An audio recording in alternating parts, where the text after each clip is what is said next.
Maria, ela tinha vindo a essa conferência e ela ouviu várias coisas. E ela era uma mulher engraçada, ela tinha uma forte atração, curiosidade por conhecer hospícios. E ela marcou uma visita e foi conhecer um hospício. E chegando lá, um dos coordenadores daquela casa começou a mostrar para ela o pátio onde ficavam todos os internos. Depois levou ela para uma ala mais pesada, onde as pessoas não podiam conviver com os internos, tinham que ficar isolados numa sala. E ela passou por esta porta, tinha uma janelinha, e ela olhou uma mulher gritando, uma mulher na cama amarrada gritando: José, José, José, José, gritos desesperados. E ela perguntou para a pessoa que a conduzia, dizendo: o que está acontecendo? O que aconteceu com essa mulher que está gritando José, José, José? Fala: essa mulher, ela era apaixonada pelo José, e ela ficou noiva do José, e no dia do casamento, o José a abandonou na porta da igreja, e desde então ela grita desesperadamente: José, José, tal. E ok, ela continua a sua tour, sua visita, e finalmente no terceiro andar, na última sala, acabando já a visita, tinha a última sala, ela tem outra Maria lá. E ela, dentro da sala, ela olha e tem a outra pessoa gritando, José, José, José, amarrado na cama. Ela falou: nossa, outra pessoa gritando por José, quem que é essa daí? Essa, disse a pessoa, essa é a mulher que casou com José. Guarda na sua mente essa ilustração, não joguei ela assim não, eu tenho propósito, no final da mensagem você vai entender. Ok. Eu vou falar hoje sobre Jesus Cristo. Jesus Cristo é suficiente, insubstituível e incomparável. Jesus Cristo, para mim, para você, para a sua igreja, para a nossa denominação, sua denominação, Jesus Cristo é suficiente. Ele é insubstituível, Ele é incomparável. Em João 14,6, o próprio Jesus Cristo disse: eu sou o caminho. Eu sou a verdade, eu sou a vida, ninguém vem ao Pai, senão por mim. Você pode repetir comigo? Respondeu Jesus: eu sou o caminho, a verdade e a vida, ninguém vem ao Pai, senão por mim. Ok, pequeno momento histórico aqui, revisão histórica. Durante muito tempo os cristãos, desde Jesus até os primeiros 300 anos do cristianismo, durante esse período, os cristãos foram perseguidos e até mortos por causa do nome de Jesus Cristo. Mas, no ano de 313, com a conversão do imperador Constantino, o cristianismo foi beneficiado com liberdade, com terras, isenção de impostos, o assalariamento dos bispos e a ajuda na construção de templos. Agora o poder e o dinheiro passaram a influenciar a vida da igreja, até que em 392 depois de Cristo aconteceu a união entre igreja e Estado, coisa que os evangélicos tradicionais condenam, repudiam, mas isso aconteceu, e a união da igreja em Estado, 392.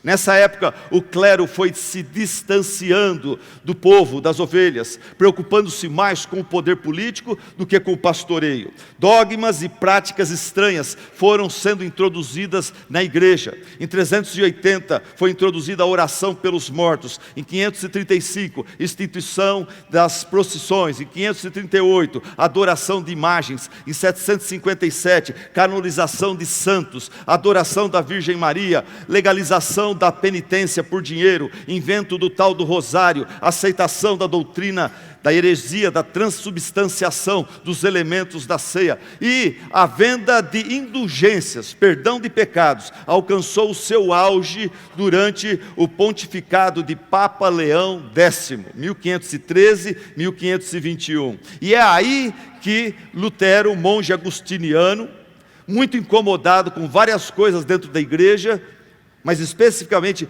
incomodado com essa tal de venda de indulgências, no dia 31 de outubro de 1517, ele promove um debate teológico sobre essa questão. O Papa Leão X fica sabendo, mas nem dá muita atenção, julgando que aquilo não passava de uma agitação acadêmica promovida por um monge alemão bêbado. Todavia, Deus serviu-se deste acontecimento para iniciar aquilo que hoje nós chamamos da Reforma Protestante. Essa reforma foi, antes de tudo, um redescobrimento da palavra de Deus, sua veracidade, sua autoridade, sua primazia, sua relevância e instância máxima em matéria de fé e moral para a igreja e para o crente.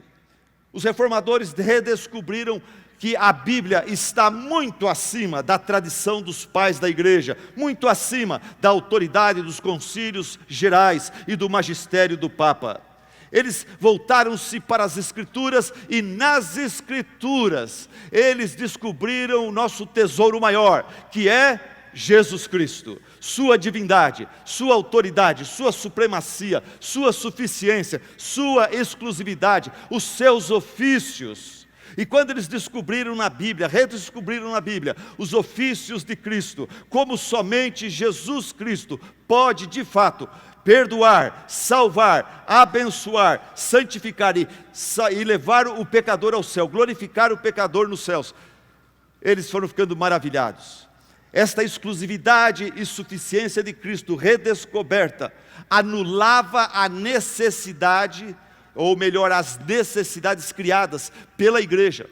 Necessidades tais como o auxílio dos santos, a obra mediadora da Virgem Maria, a venda e compra de indulgências, as longas penitências e jejuns desumanos, as peregrinações a lugares santos, as promessas e votos, a disciplina monástica, as boas obras como meios para a obtenção do perdão dos pecados, o favor de Deus, o paraíso.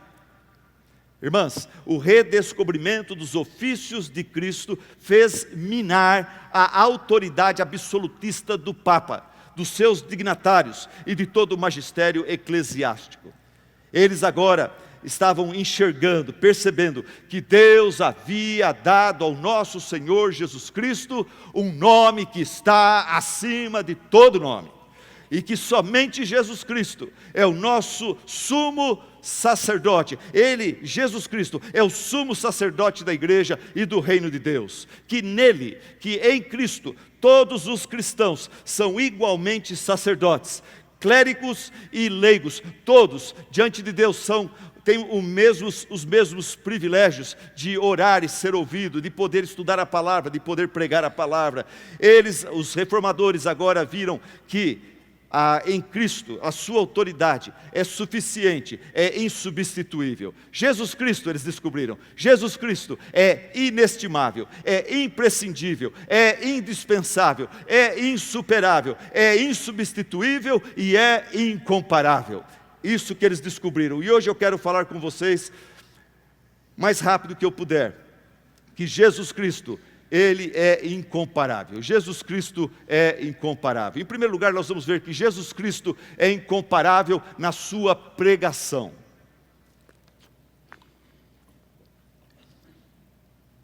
Jesus Cristo é incomparável na sua pregação. Jesus Cristo não era um pregador complicado, chato, cansativo, pedante. É triste vermos pregadores, pastores, tentando dar uma de acadêmico, tentando dar uma de doutor da lei, e complicando as mensagens do ponto que donas de casa não entendem, do ponto que crianças não entendem.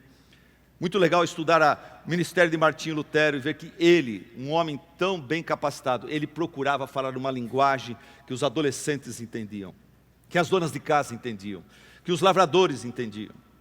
Jesus Cristo, ele era um pregador que eu admiro muito. Ele não era um pregador complicado, não era um pregador chato, cansativo ou pedante. Marcos 1:22 fala que quando ele pregava, todos ficavam maravilhados com o seu ensino, porque lhes ensinava como alguém que tem autoridade e não como os mestres da lei. Jesus Cristo pregava com autoridade, Jesus Cristo pregava com firmeza, com clareza e com convicção e objetividade.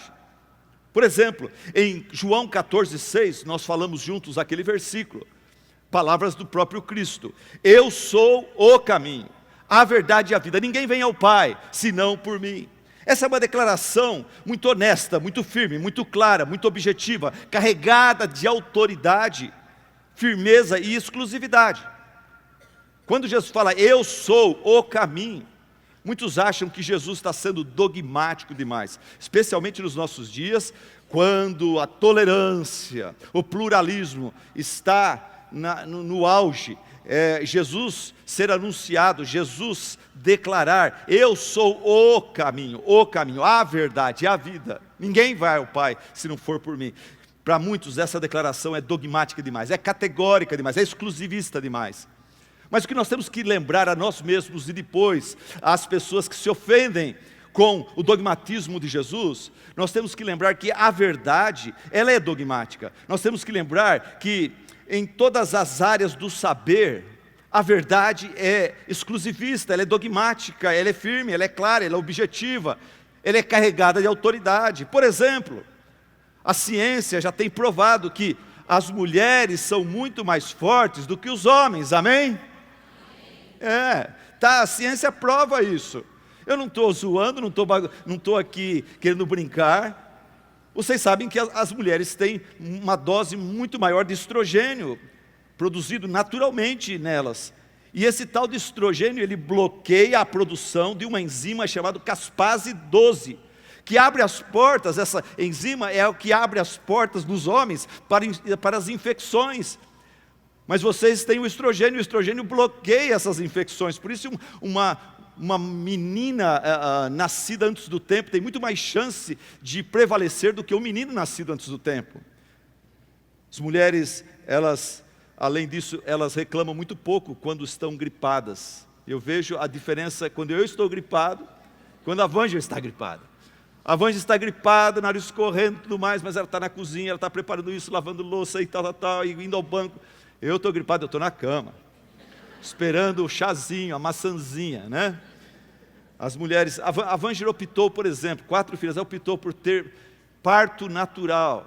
Gente, eu sofria só de vê-la entrando na sala. Eu tentei ir a primeira vez lá para estar juntos, e a última coisa que eu vi é a enfermeira gritando, pai, pai, pai, e aquela voz foi ficando longe, ajuda o pai lá. 4 filhas, parto natural. Eu dei para ela um troféu, eu falei, eu vou lavar as louças do almoço e da janta todos os dias da minha vida. Esse é o troféu que eu dei para ela. Uma máquina de lavar enxuta.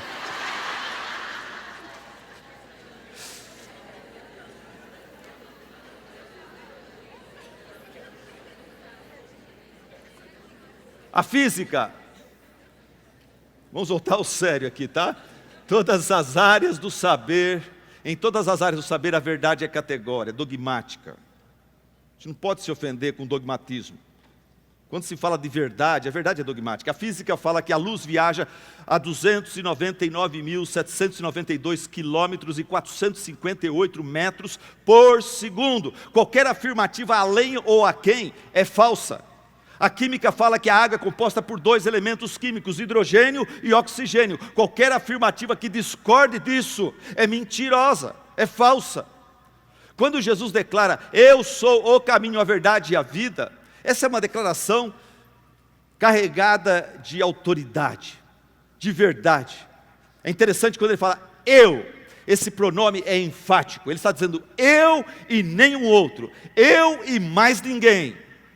Em João 10, Jesus Cristo alerta a nós contra os falsos pastores, dizendo que eles são ladrões e salteadores, assaltantes. Eu sou, o eu é enfático. Quando ele fala, eu sou o caminho, ele está dizendo, não há outro caminho.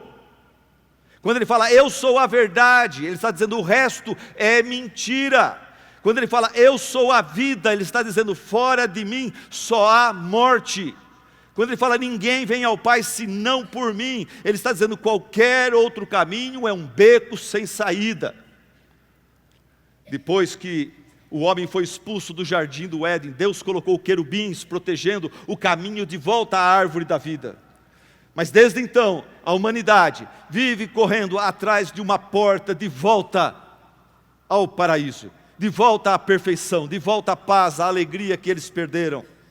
E em vão, a humanidade tem tentado batendo na porta da moralidade, da filosofia, da religiosidade, das boas obras, das meditações, da autodisciplina, do autoflagelo. Uma pessoa tinha que fazer uma viagem pelo deserto, ir a um oásis, ver um amigo, no meio do deserto. Na cidadezinha que estava ali, próximo ao deserto, ele contratou o melhor guia que ele poderia para conduzi-lo no meio do deserto àquele lugar. Acordaram 5 horas da manhã, prepararam os camelos. Estava escuro ainda, mas dava para começar a ver o deserto, não tinha nenhum ponto de referência. Entraram por uns 10 minutos no deserto, já não dava para ver a cidade de onde saíram mais, e só areia. E essa pessoa perguntou para o seu guia: qual é o caminho? Qual é o caminho? Ele estava esperando que o guia falasse: nós vamos pegar essa rua, depois nós vamos pegar aquela rodovia. Qual é o caminho nesse deserto? E o guia respondeu para ele: eu sou o caminho, siga-me. No deserto desta vida, Cristo é o caminho que eu e você temos que seguir. Cristo é a verdade que nós temos que crer. Cristo é a vida que nós precisamos receber. Mas a pregação de Jesus Cristo era objetiva e clara. Ele desafiava o povo a arrepender-se dos seus pecados. Qual foi a última vez que você desafiou um pecador a arrepender-se dos seus pecados, dos seus próprios caminhos? Qual foi a última vez que você viu um pastor na sua igreja desafiando os membros, desafiando os pecadores a arrependerem-se dos seus pecados? Jesus, ele pregava arrependimento. Em Mateus 4,17 fala que daí em diante Jesus começou a pregar: arrependam-se, pois o reino de Deus está próximo. Arrependimento, metanoia. Você fazer uma mudança de 180 graus na sua trajetória, no seu jeito de viver.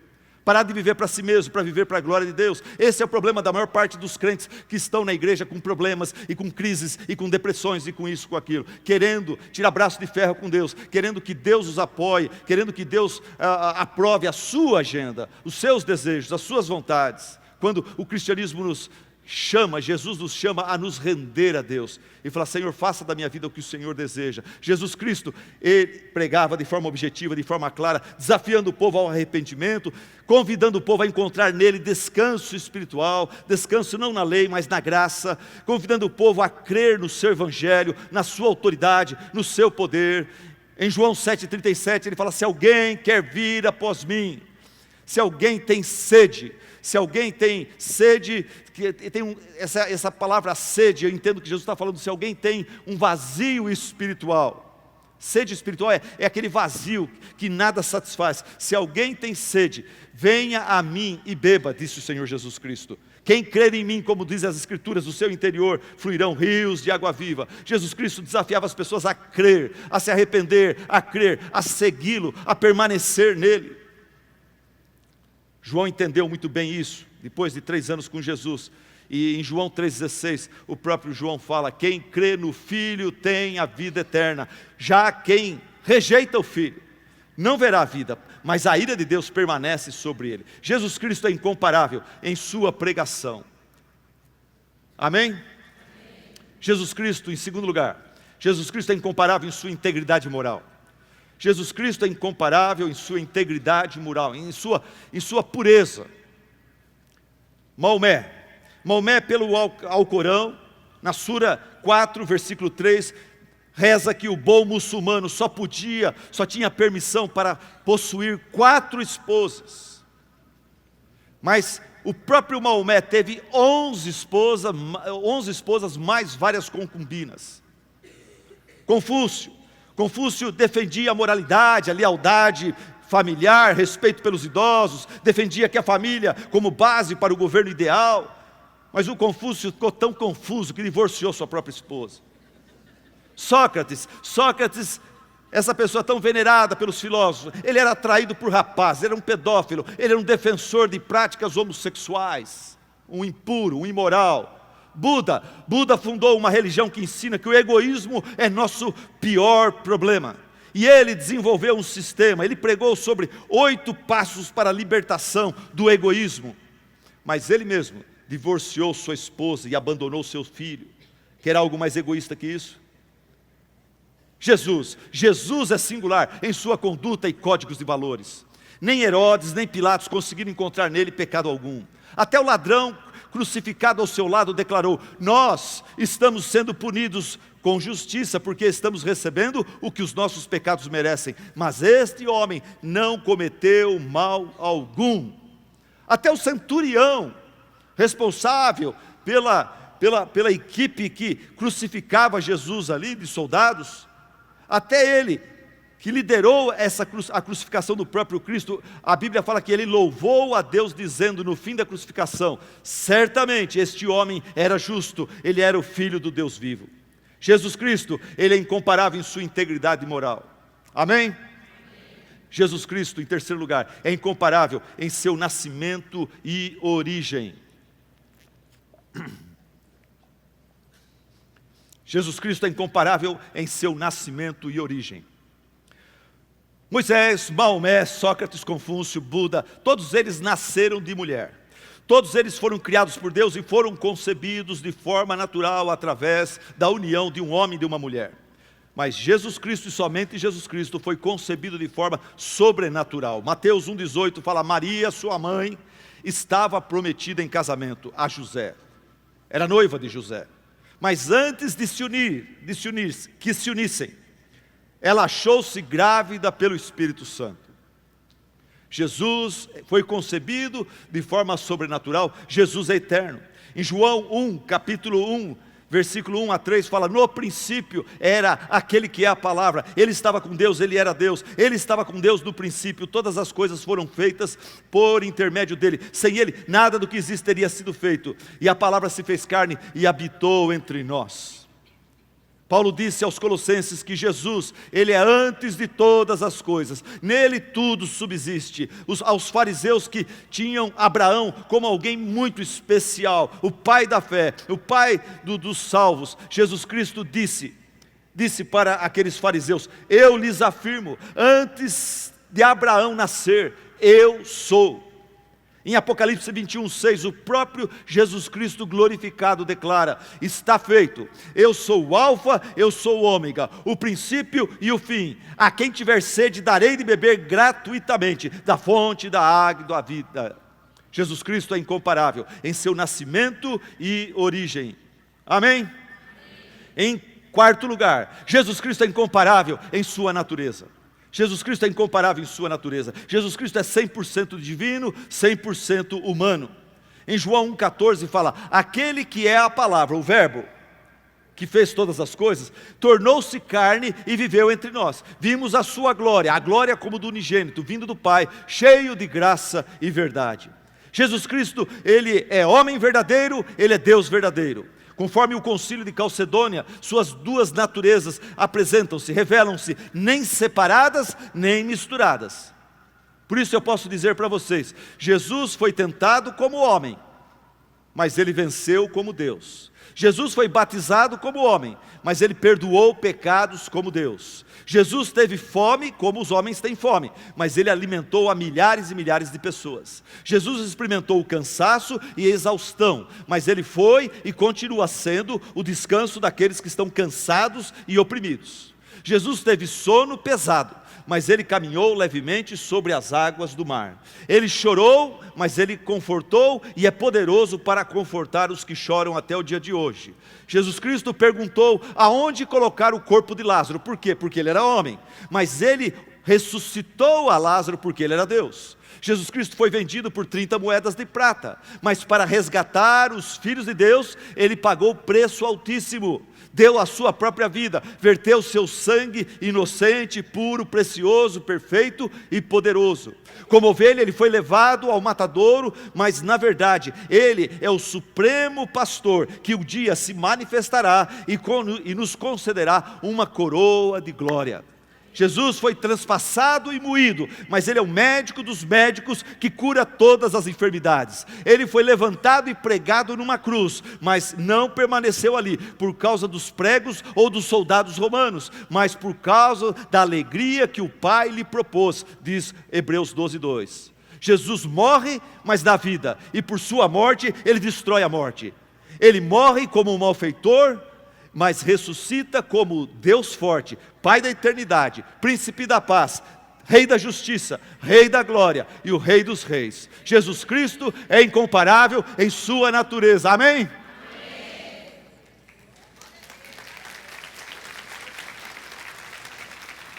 Jesus Cristo também, em quinto lugar, Jesus Cristo é incomparável em sua influência e impacto. Jesus Cristo é também incomparável em sua influência e impacto na história da raça humana. Presta atenção. Sócrates, ele lecionou por 40 anos, Platão por 50 anos, Aristóteles por outros 40 anos, e Jesus por apenas 3 anos. Mesmo assim, a influência dos 3 anos de ministério de Cristo transcende infinitamente o impacto deixado pelos 130 anos destes 3 grandes filósofos da antiguidade. Jesus Cristo nunca pintou nenhum quadro. Mesmo assim, as melhores pinturas de Rafael, Michelangelo, Leonardo da Vinci foram inspiradas no próprio Cristo. Jesus nunca escreveu nenhuma poesia, mas Dante, Milton e outros grandes poetas também se inspiraram na vida e nos ensinamentos de Cristo. Jesus nunca compôs uma música sequer, mas Haydn, Handel, Beethoven, Bach e Mendelssohn atingiram a sua mais alta perfeição musical nos hinos, sinfonias e oratórios compostos em louvor a Cristo. Jesus nunca construiu ou fundou uma escola, mas as maiores e melhores universidades da atualidade, Harvard, Princeton, Yale e a Universidade Livre de Amsterdã, foram estabelecidas por cristãos reformados. Os fundadores de Harvard, por exemplo, quando estavam fundando a escola, na missão da escola, eles redigiram o seguinte texto: nosso propósito é que cada estudante deve ser simplesmente instruído e intensamente impelido a considerar corretamente que o propósito principal da sua vida e de seus estudos é conhecer a Deus e a Jesus Cristo, que é a vida eterna. Todas as esferas da grandeza humana têm sido enriquecidas pelo humilde carpinteiro de Nazaré. Ele é a base de toda a ciência, educação, filantropia, direitos humanos e da democracia. Mas a sua contribuição maior para a raça humana está na transformação e salvação de pecadores. Isto a filosofia não consegue fazer, isto a psicologia tenta fazer, não consegue, muito menos a arte, muito menos a música ou a literatura.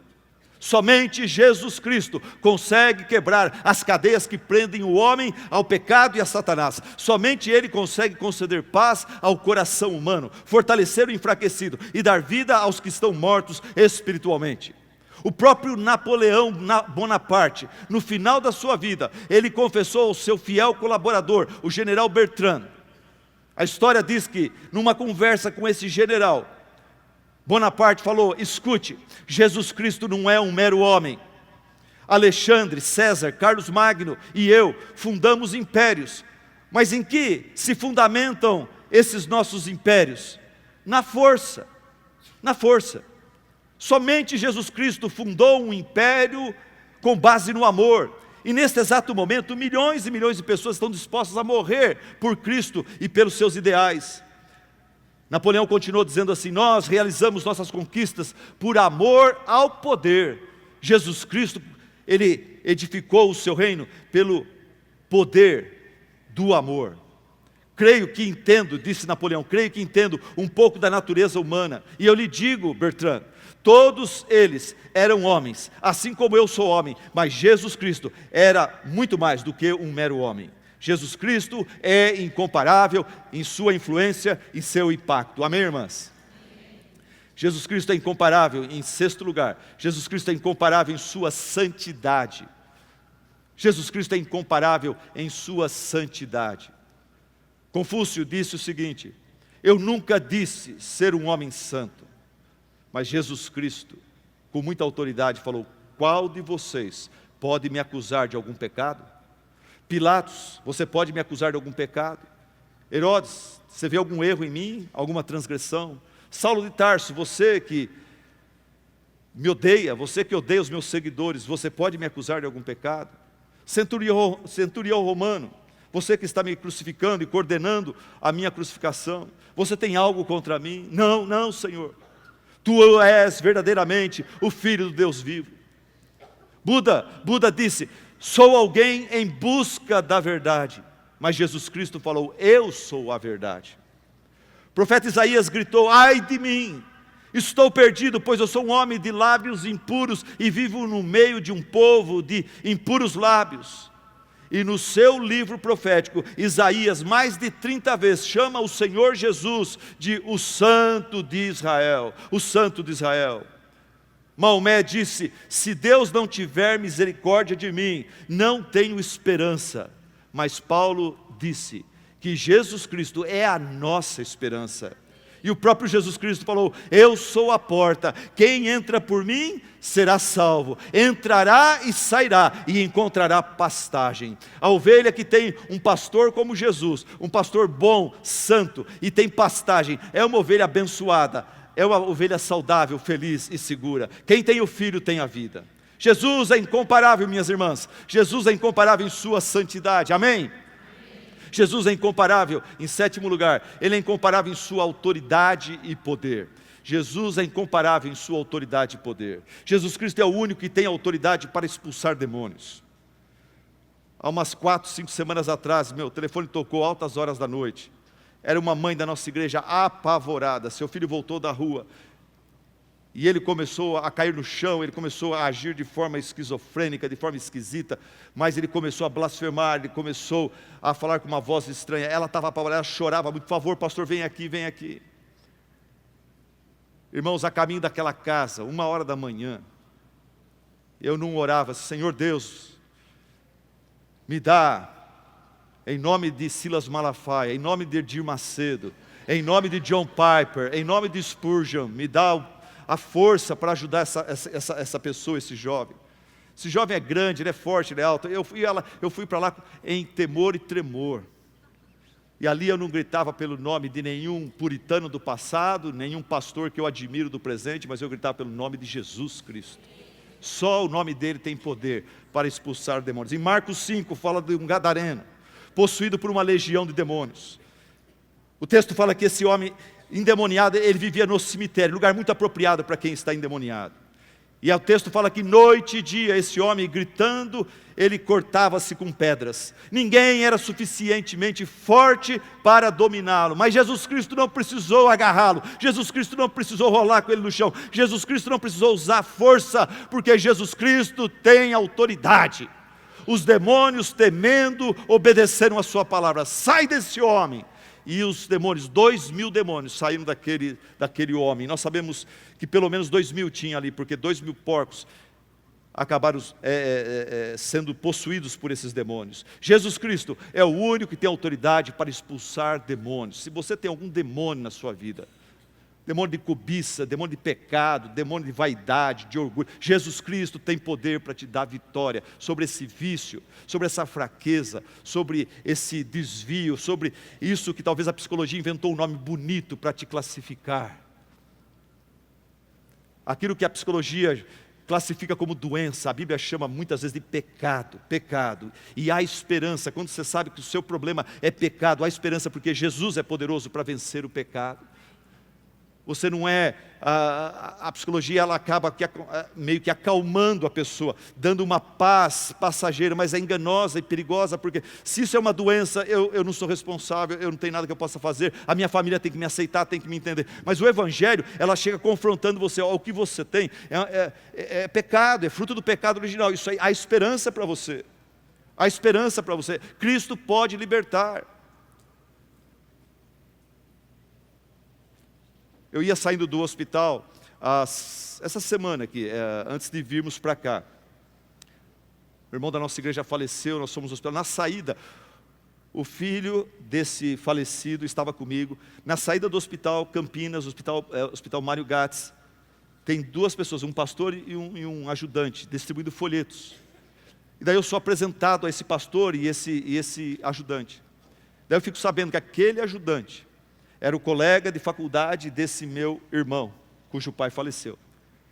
E nós, após nos conhecermos, após sairmos ali, aquela pessoa começou a dizer para mim, esse homem, ele era um alcoólatra. Na faculdade, ele demorou muitos anos para fazer faculdade, o negócio dele era beber, de ser levado para casa carregado.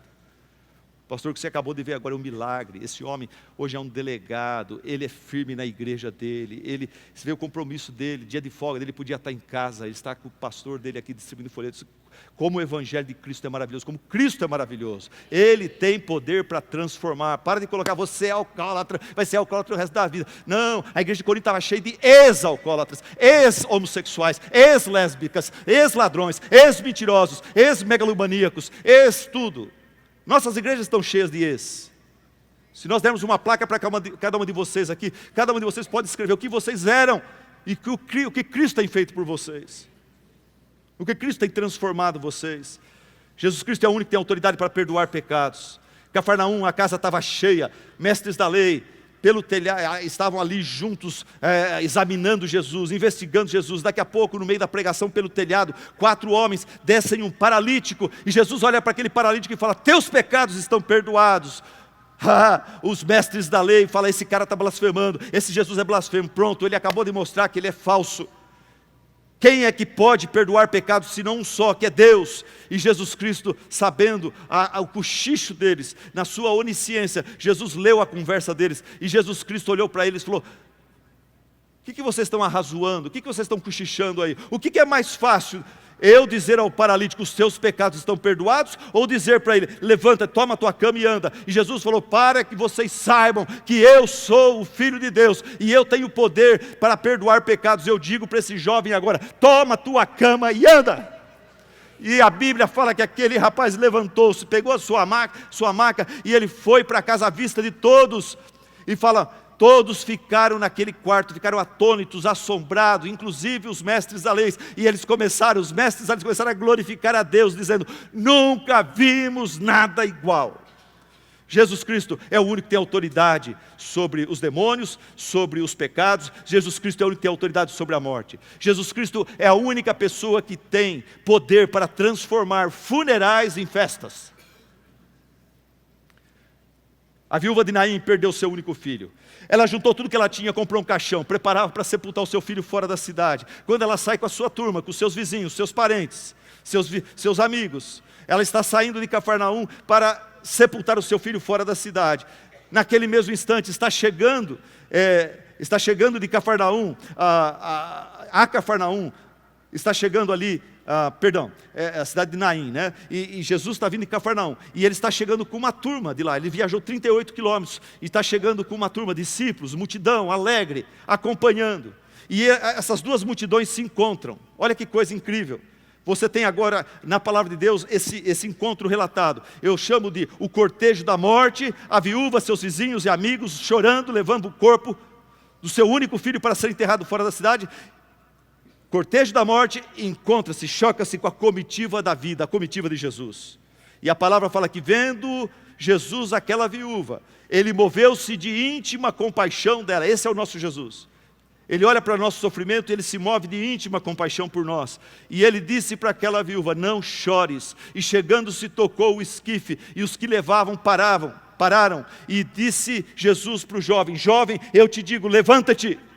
E o que fora defunto assentou-se e começou a falar, e Jesus o entregou à sua mãe, e de todos se apoderou o temor, e glorificavam a Deus, dizendo: um grande profeta se levantou entre nós, e Deus visitou o seu povo. Só Jesus consegue transformar funerais em festas. Ele fez isso no funeral da viúva, do filho da viúva de Naim. Ele fez isso no funeral de Lázaro. Ele fez isso no funeral da filha de Jairo.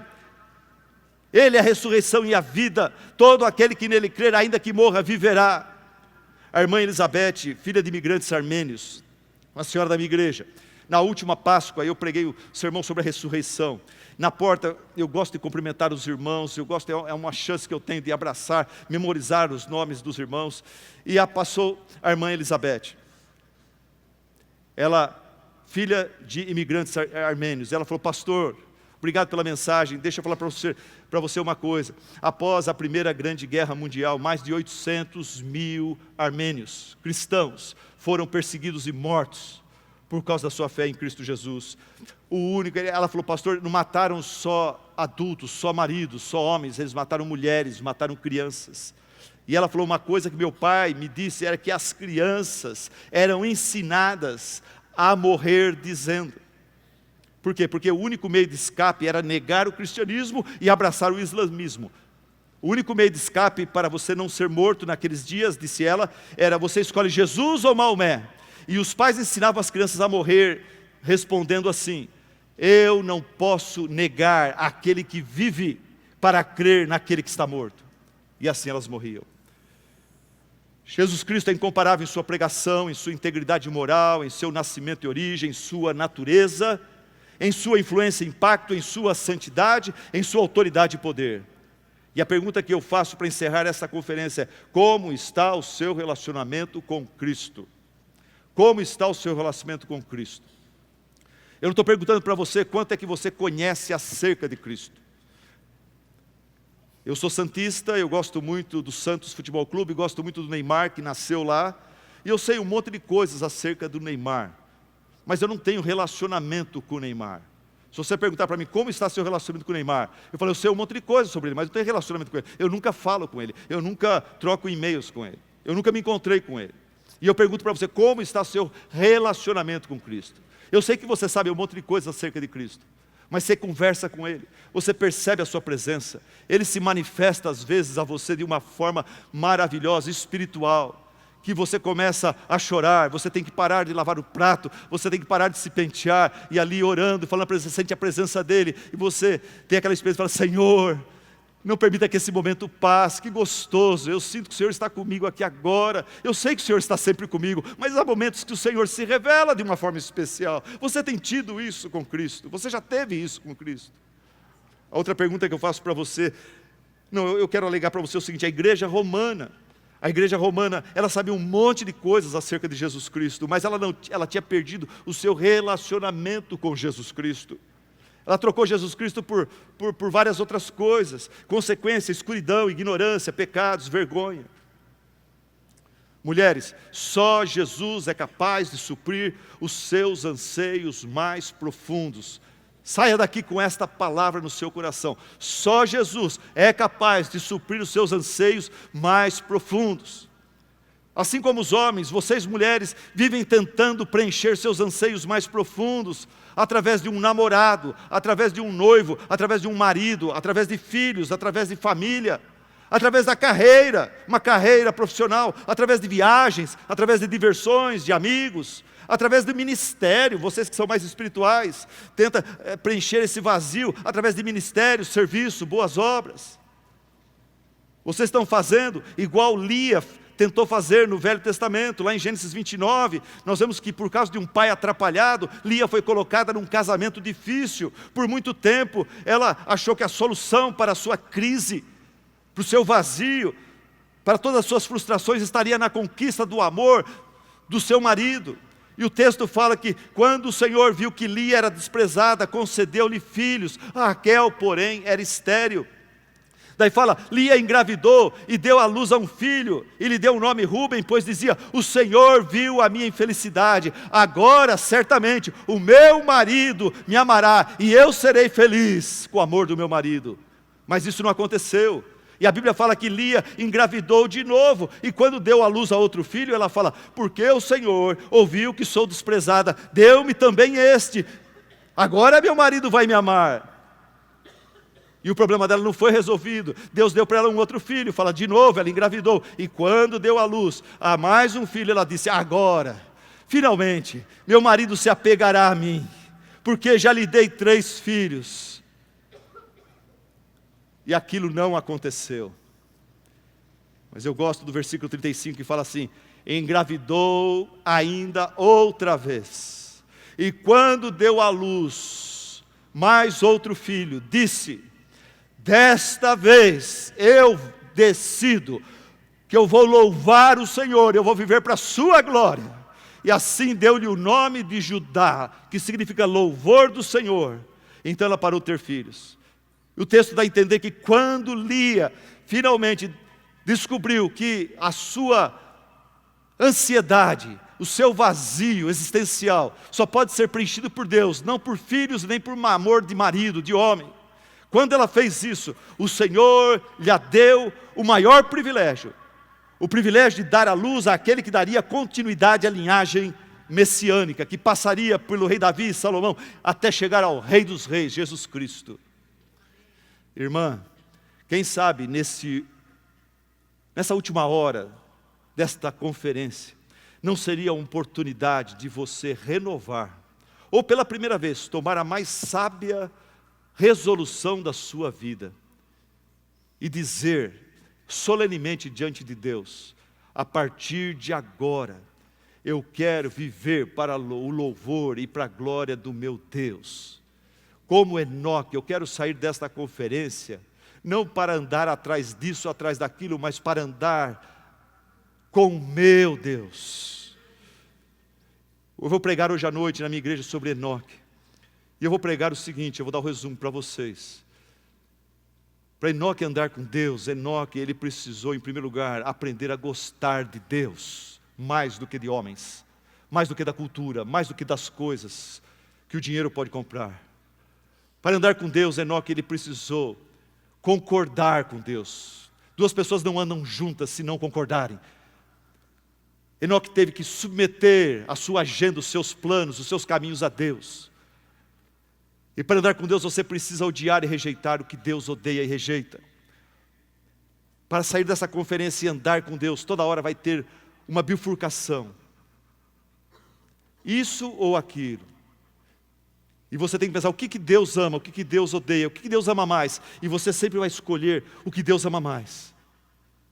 E assim você vai andar com Deus. Saia dessa conferência dizendo: a partir de agora, eu quero viver para a glória. Desta vez eu vou louvar o Senhor.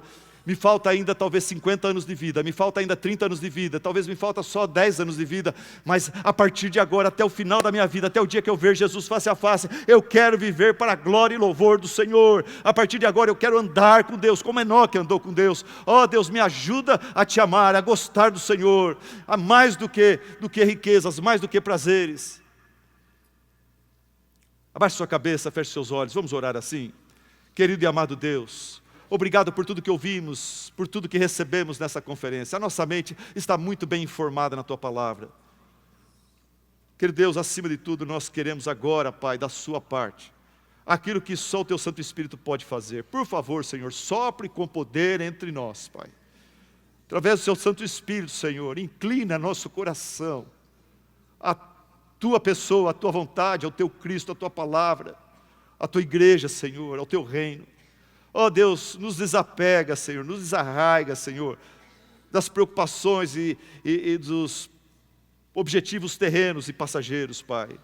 Que nós possamos deixá-los, Pai, no Seu devido lugar. Eles têm o seu lugar, mas, Senhor, o Senhor precisa ter a primazia em nossa vida, Pai. E nesta conferência, ao final dela, Pai, eu e muitas irmãs, queremos solenemente, Pai, clamar, nos ajuda, Senhor, nós queremos viver para o louvor da Tua glória.